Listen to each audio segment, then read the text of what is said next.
Oh, what ho chaps, I'm MagicalMike, and I know what you're thinking, what the hell are minions doing on this bar?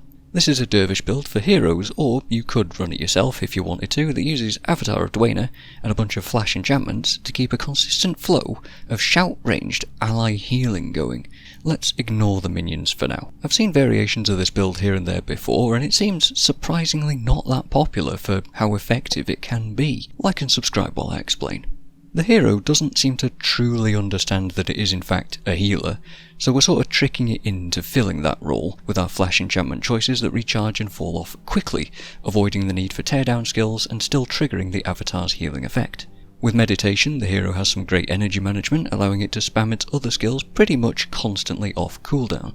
Whirling Charge, Fleeting Stability, Harrier's Haste, and Attacker's Insight could do literally anything. We don't actually care what they do, only that they drop quickly and trigger the healing. The real magic of this build is actually in those last two skill slots, because they are totally flexible. I saw this particular idea posted on Reddit by user Blue Cheese, I think, as part of a huge gimmick minion factory team that looked overly complicated for my tastes, but the Minion Master Dervish caught my attention, so I tried it out. And it's surprisingly decent. Now, dervs only have 25 energy max, so the Bone Fiends do look questionable, I know, but don't worry, we just give it a staff and suddenly an extra 10 energy solves it easily. This staff isn't even modded fully. I'd suggest an Adept Staff Head for an extra 20% spell recharge on the optional skills and any number of possibilities for your staff wrapping. Soul Reaping can help with energy and enable Masochism for the minion variant. A Spawning Power wrap can make the minions a bit more tanky. A Mesmer wrap can help with a number of slower spells, and so on and so forth. You can make a case for most mods, so just use what you've got really. Having a staff also enables the BIP to see it as a target naturally, so it'll be getting tons of energy regen from there too. And if that wasn't enough, not having a scythe like a normal dervish means that it'll be a little safer not in melee combat. You could also try a 40-40 set, but it's just a little bit easier to get a staff, but feel free to try it though, it's probably more effective. For our runes, as big of a mysticism as you like on the head, it doesn't really make too much of a difference, just a bit of extra healing. The best vigour that you can get, some extra health if you want, and either Blessed or Windwalker insignia for extra armour.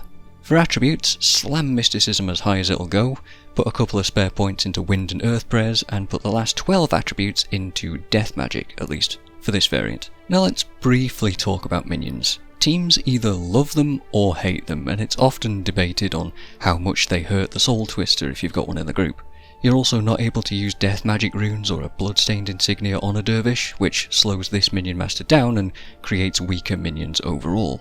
Bone Fiends, for example, are only level 14 instead of 18, which can cause them to take a ton of extra damage. Or so you'd think. I've been doing a few Isle North vanquishes with the build, and generally it sustains all 8 minions the whole time, no problem at all while constantly healing the team and said minions through the avatar effect, so even if the army does somehow die, it'll still be useful from moment to moment. We also have Shambling Horror on the bar too, because it won't always have enough energy for a fiend, and these things have surprising longevity for a melee minion. They'll body block and they'll do all sorts of accidentally useful things. Minion Masters are pretty great, it turns out. And that's what I like to run, but like I said, the build is totally flexible, and you can pick any attribute on almost any secondary class to fit any team that you'd like. Just take all the points from death magic and max something else out instead. So let's think about some ideas for that. Firstly, and unfortunately, with Assassin, I struggled to find anything worth using. Maybe Death Retreat or Shadow Refuge for self-heals, or some weird deadly art skills might have some niche value, but I don't know, Sin feels like a bad choice, so let's rule that one out.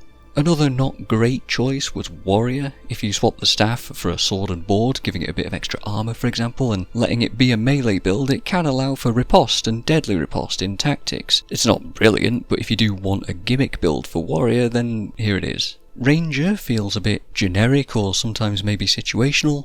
You can give it a pet and make that unblockable or tanky if you like, or add Serpent's Quickness for a faster skill recharge along with Imbue Health for a huge 250 heal every 7 seconds or so, or slap Winnowing in there for physical based teams for something a bit different and probably not that efficient.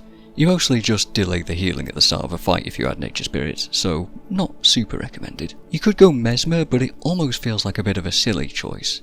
You can add some domination skills like Shatter Hex and Shatter Enchantment as specific encounter solutions, or Overload, Spiritual Pain, or Unnatural Signet if you want some more damage. Empathy can go a long way as well. You could also try Illusion, adding Fragility to a condition-based team, or Frustration for more control, or Signet of Clumsiness for martial hate. There's quite a lot of options here. On the other hand, you've got Ellie, which I felt a little bit lacking on fun ideas for, landing on Earth Magic wards for their unstrippable defensive value for allies. Ward against melee is actually super strong, and Ward of Stability can be pretty amazing in specific areas that have, say, a ton of Jotun doing party-wide knockdown spam. Maybe there's something in there to set up burning for their on fire paragons on the team, like Mark of Rodgort, or snaring enemies with cheap water spells, but I'm not really sold on those ideas. Necro is ultimately where I landed, and it comes in pretty strong with the Minion Master variant. Or you could try Order of Pain and Dark Fury and Blood Magic if you're running physicals or adrenaline based teams. Well of Blood might be okay with the Hell Sacrifice now dropping it at the start of a fight and on top of the team, but it could be risky. Blood Bond could also free up a slot on the BIP hero, but I'm not too sold on that one. And finally, you've got Curses that has a number of area-specific choices like enchantment removal skills, anti-blocking hexes, barbs, Mark of Pain, enfeebling blood, weaken armor, reckless haste, or Shadow of Fear. A lot of strong stuff in Curses if you're aware of your enemy's skills. Next up is Monk, boasting things like Cure Hex and Spotless Mind if you're running into super hex heavy areas. However, Protection would be a better choice if you ask me, giving you access to Aegis for mass blocking, the now quite often slept on Shield of Absorption for huge mitigation and tanking, Protective Spirit and Spirit Bond if your Soul Twister takes a nap, or maybe Reverse Hex for, well, hexes. You've also got Smiting Prayers for a melee player. Strength of Honour and Judge's Insight can supercharge a dagger spammer, for example. Smite Hex and Smite Condition can fill a bit of damage and clean up, or you could slap Scourge Enchantment on it if you're up against a lot of annoying enemy dervishes. Monk and Necro are two of the most versatile secondary choices, along with Ritualist, of course. Go Channeling Magic for a big Splinter Weapon and Ancestor's Rage Bomber, or go Restoration for good old Mend Body and Soul and Spirit Light as a backup spot healer. Maybe take Recovery as a long-lasting anti-condition spirit, or Vengeful Weapon for a spammable offensive heal. And finally we have good old Paragon. I'm sure there might be some value in motivation for teams that run a lot of Paragons or a lot of shouts in total, but I've splashed into command for the tried and tested stand your ground and fall back combo. This one does feel admittedly a bit generic, but hey, these are great skills to have in any team, and they do fit in nicely here if you've not already got them somewhere else on your team.